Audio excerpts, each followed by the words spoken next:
बिस्मिल्लाहिर्रहमानिर्रहीम। Welcome to psychology hub. उम्मीद है आप लोग खैरियत से होंगे। आज जो हम लेक्चर करने जा रहे हैं वो है कॉग्निटिव साइकोलॉजी का लेसन नंबर 27। आई नो ये लेसन्स बहुत ज़्यादा मैं पीछे रखे हुए हैं, इसलिए है क्योंकि जो मैंने दूसरे कोर्स चैनल पे स्टार्ट किए हुए हैं gender issue in psychology and social psychology, उन लेक्चर्स को मैं थोड़ा सा स्पीड लगाई हुई है। तो आप लोग परेशान ना हो, चाहे मुझे रातों को जागना पड़े, जैसे भी करके मैं 30 अगस्त से पहले इन लेक्चर्स का वाइंड अप जरूर करूंगी, 45 तक जरूर लेकर चलूंगी। तो स्टार्ट करते हैं मेमोरी के बारे में। सबसे पहले ये एक मॉडल है। The following model is showing the whole process of memory. First of all there is a sensory memory. Information from environment come in sensory memory. ये जो थ्योरी पढ़ने से अच्छा है कि हम इधर इस मॉडल पे चलते हैं और आपको इधर से ही मैं एक्सप्लेन कर देती हूँ ताकि आपको समझ आ जाए क्या कहना है। सबसे पहले जो इन्वायरमेंट से हम सेंसरी मेमोरी के सेंसरी ऑर्गन्स के थ्रू मेमोरी कैच करते हैं, मतलब हम देखते हैं, सूंघते हैं या फिर हम सुनते हैं कोई भी चीज़, वो हमारी सेंसरी मेमोरी में जाती है। सेंसरी मेमोरी क्या होती है? Temporary storage house for a sensory information. Capacity इसकी हाई होती है। ड्यूरेशन लेस देन 1 सेकेंड, यानी कि इस मेमोरी हाउस में हमारी जो भी इंफॉर्मेशन है वो लेस देन 1 सेकेंड रहती है। विजन और फॉर 1 सेकेंड फॉर विजन, यानी कि 1 सेकेंड के लिए हमारी विजन की होती है। जब हम कोई भी चीज़ देखते हैं तो 1 सेकेंड के लिए ये हमारी मेमोरी में रुकती है। और a few second for a hearing, जबकि हम जो कुछ चीज़ सुनते हैं तो वो कुछ वक्त के लिए हमारे मेमोरी हाउस में स्टोर हो जाती है। देन अगर ये जो नीचे लिखा हुआ है अटेंशन, अगर हम सेंसरी मेमोरी के थ्रू जो भी इंफॉर्मेशन कैच कर रहे हैं हम उस पर अटेंशन दें, information that pass through an attentional gate is transfer to a short term memory. अगर हम उसे अटेंशन से देखें या अटेंशन से सुने तो वो जो चीज़ है वो हमारी शॉर्ट टर्म मेमोरी में दाखिल हो जाती है, एक स्टेप आगे मेमोरी का। Brief storage of information currently being used, जो कि हम इसी वक्त यूज़ कर रहे होते हैं। शॉर्ट टर्म मेमोरी को इसीलिए वर्किंग मेमोरी के साथ रिलेट करते हैं क्योंकि शॉर्ट टर्म मेमोरी और वर्किंग मेमोरी हम उसी वक्त यूज़ कर रहे होते हैं। हाँ, मतलब हम कोई भी चीज़ इन्वायरमेंट से लेते हैं, इंफॉर्मेशन नहीं, इन्फॉर्मेशन हम सेंसरी मेमोरी में आती है, फिर उधर से हम अटेंशन उस पर देखते हैं। अगर हमने वो कोई चीज़ पहले सुनी हुई है तो वो हम अपनी मेमोरी हाउस से उसको रिजेंबल करते हैं कि अच्छा, अगर हम किसी तोते की आवाज़ सुन रहे हैं तो हम उसे रिजेंबल करते हैं, अच्छा तो ये तोते की आवाज़ है, हम पहली दफ़ा नहीं सुन रहे। लिमिटेड ड्यूरेशन इसकी क्या होती है? Less than 20 second. अगर कोई भी इंफॉर्मेशन हमारे पास 20 सेकेंड से ज़्यादा रह जाती है मतलब वो लॉन्ग टर्म मेमोरी में ट्रांसफ़र हो जाती है। एलेबोरेटिव रिहर्सल्स, अगर हम कोई भी चीज़ जो हमारी शॉर्ट टर्म मेमोरी हम उससे रिहर्सल्स करें, उस पर अटेंशन दें।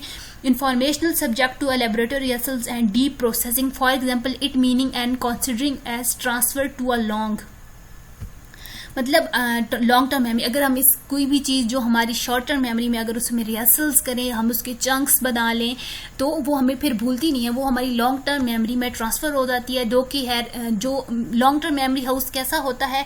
Relatively permanent storage for information. Capacity इसकी अनलिमिटेड होती है, ड्यूरेशन इसकी लॉन्ग और परमानेंट होती है, यानी कि जो भी इंफॉर्मेशन 20 सेकेंड से ज़्यादा होगी वो हमारी लॉन्ग टर्म मेमोरी में चल जाती है। यही चीज़ें एक्सप्लेन करते हैं। देन आ गया नेचर ऑफ फॉरगेटिंग के हमने दो प्रोसेस दो थेरीज इसके बारे में है। एक तो है डिके थेरी और एक है इंटरफेरेंस थेरी। इसके बारे में हमने असाइनमेंट भी की थी एक, जिसमें बहुत अच्छे से मैंने एक्सप्लेन किया था। अगर आप असाइनमेंट थी कि जीडीबी थी, आई डोंट नो, मुझे अब याद भी नहीं है। चलिए देखते हैं डिके थेरी क्या कहती है कि डिके थेरी में होता है कि information with the time being decay हो जाती है, यानी कि ख़त्म हो जाती है। Forgetting occur due to a passage of time, कि हम वक्त के साथ साथ चीज़ें बिल्कुल भूल जाते हैं। जबकि इंटरफेरेंस थेरी क्या कहती है? मेमोरी ऑफ अदर थिंग्स और performance of another task interfere with memory.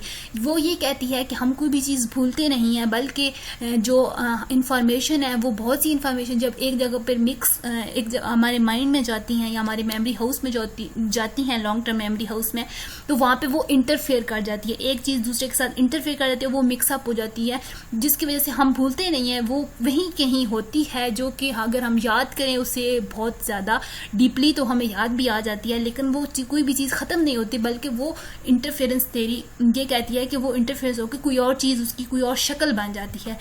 To type of interference होती हैं, रेट्रोएक्टिव इंटरफेरेंस और प्रोएक्टिव इंटरफेरेंस। रेट्रोएक्टिव इंटरफेरेंस क्या कहती है? Later acquiring information interfere with the earlier information, यानी कि जो हमारे पास पहले से पुरानी इंफॉर्मेशन पड़ी है, नई आने वाली इंफॉर्मेशन उसके साथ इंटरफेयर करे तो उसको कहते हैं रेट्रोएक्टिव इंटरफेरेंस। जबकि प्रोएक्टिव इंटरफेरेंस में क्या होता है, जो पहले से वाली इंफॉर्मेशन है वो न्यू आने वाली इंफॉर्मेशन को इंटरफेयर करती है। ऑल्दो दैट इज कंफ्यूजिंग, लेकिन ये ऐसे ही लिखा हुआ है, इसको थोड़ा सा याद रखना पड़ता है कि पहले और बाद में और बाद में और पहले को। देन है केपल एंड अंडरवुड। हम अब क्या देखने जा रहे हैं? प्रोएक्टिव इंटरफेरेंस को उन्होंने ज्यादा इधर एलेबोरेट किया हुआ है। केपल एंड अंडरवुड की study, items on a trial 1 to 3 are similar and a trial 4 they may be similar और मे बी डिफरेंट।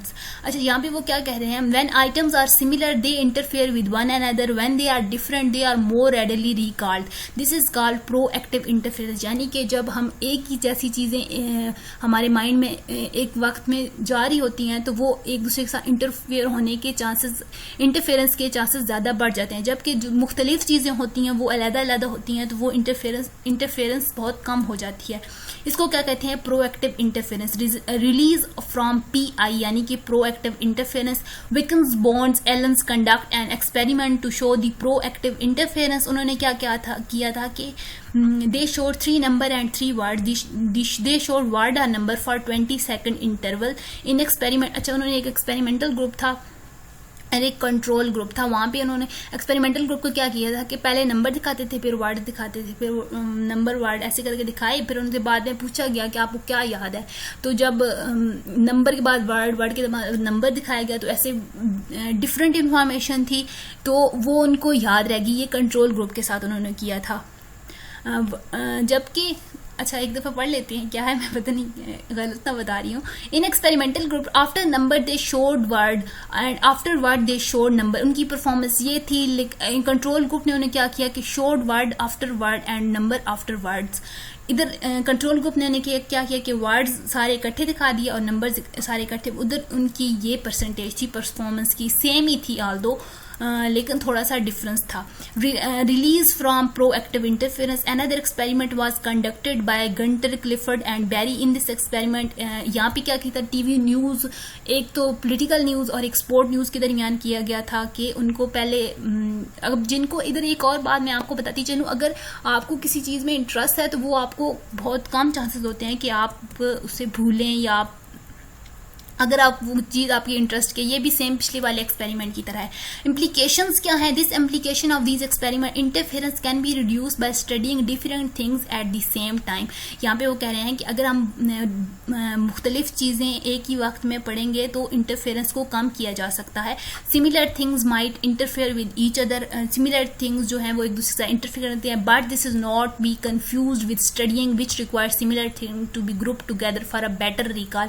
जबकि जब हम पढ़ाई की बात करते हैं, स्टडीइंग की बात करते हैं, तो समटाइम्स ये भी देखा गया है कि सिमिलर चीज अगर हम एक ही वक्त में पढ़ेंगे तो उनको ग्रुप करके याद रखना आसान हो जाता है। शॉर्ट टर्म स्ट्रेटजीज क्या है? It is okay to study similar things together when you feel there are. अब शॉर्ट टर्म स्ट्रेटजीज वो बता रहे हैं कि आप ऐसा करें कि सिमिलर चीजों को एक ही वक्त में पढ़ें, लेकिन जब आपको जब आपको लग रहा हो कि अब ये चीजें मिक्सअप हो रही हैं तो आप स्विच आउट कर जाएं और कहीं कोई और डिफरेंट चीज पढ़ें और देन वापस आके दोबारा से वो चीज़ आप पढ़ सकते हैं, ताकि आपके पास थोड़ा सा गैप आ जाए, पुरानी चीज़ें सारी इंटरफेयर ना हो जाए, सारी मिक्सअप ना हो जाए। Short term and working memory.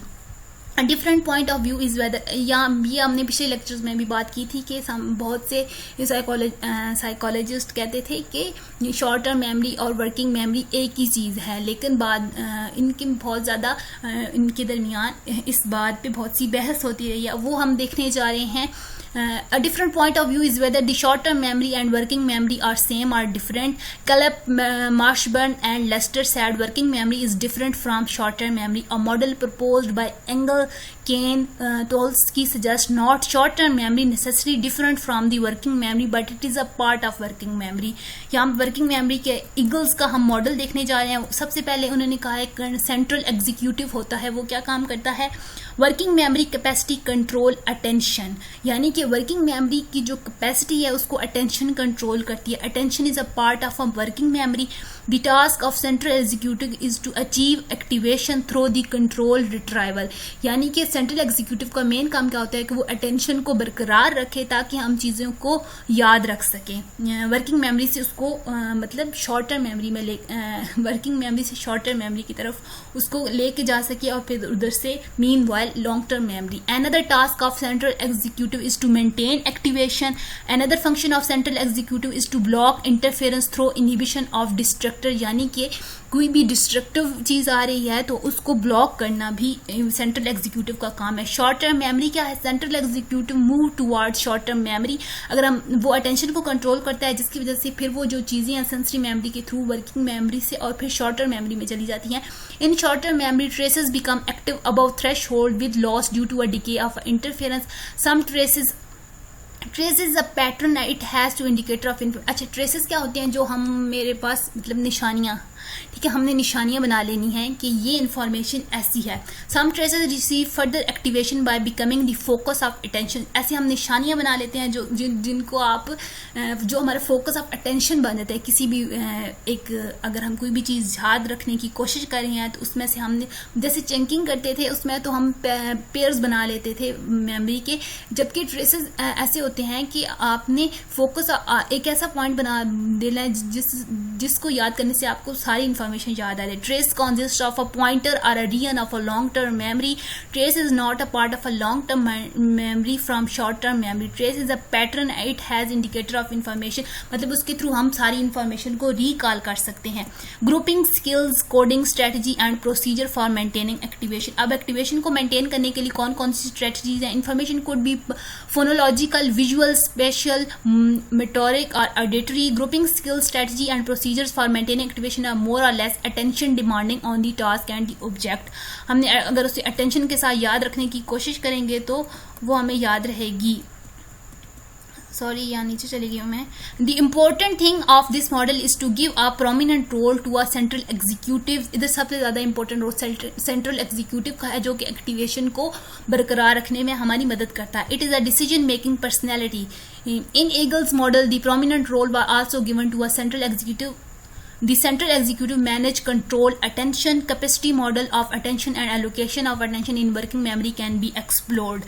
Another important thing in this model is short-term memory maintain activated memory traces like phonological loop, scratch pad, touch short-term memory. यानी कि जैसे कि हम किसी भी चीज़ को याद रखने के लिए एक पूरी की पूरी पिक माइंड में स्टोर कर लेते हैं। जैसे कि अगर हम बात करें वो जो चेस प्लेयर था, चेस बोर्ड था, वो हम याद रखने के लिए पूरे का पूरा उठा के याद रखते थे। इस तरह जो ट्रेसेस होते हैं वो एक बहुत ही रोल प्ले करते हैं चीज़ों को याद रखने में। मॉडल ऑफ कॉन्शियसनेस क्या कहता था, another perspective of short term working memory is that it is also related to consciousness.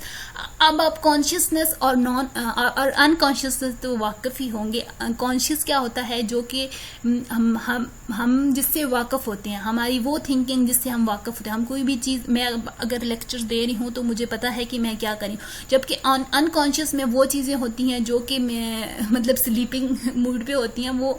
वो अगर मैं उनको खुद जाके निकालूंगी तो तभी वो मेरे पास आएंगी, जबकि अनकॉन्शियस की बहुत सी चीज़ें हमें ड्रीम्स में भी नजर आती हैं। ये सारी चीज़ें हमने फ्रॉड के मॉडल में पढ़ी हुई हैं। तो ये थोड़ा कहते हैं कि वर्किंग मेमोरी कॉन्शियसनेस से है, मतलब जो है वो अभी है, और वो एट द टाइम बीइंग जो हमारी मेमोरी काम कर रही होती है वो वर्किंग मेमोरी होती है। Working memory is a way of looking toward the consciousness.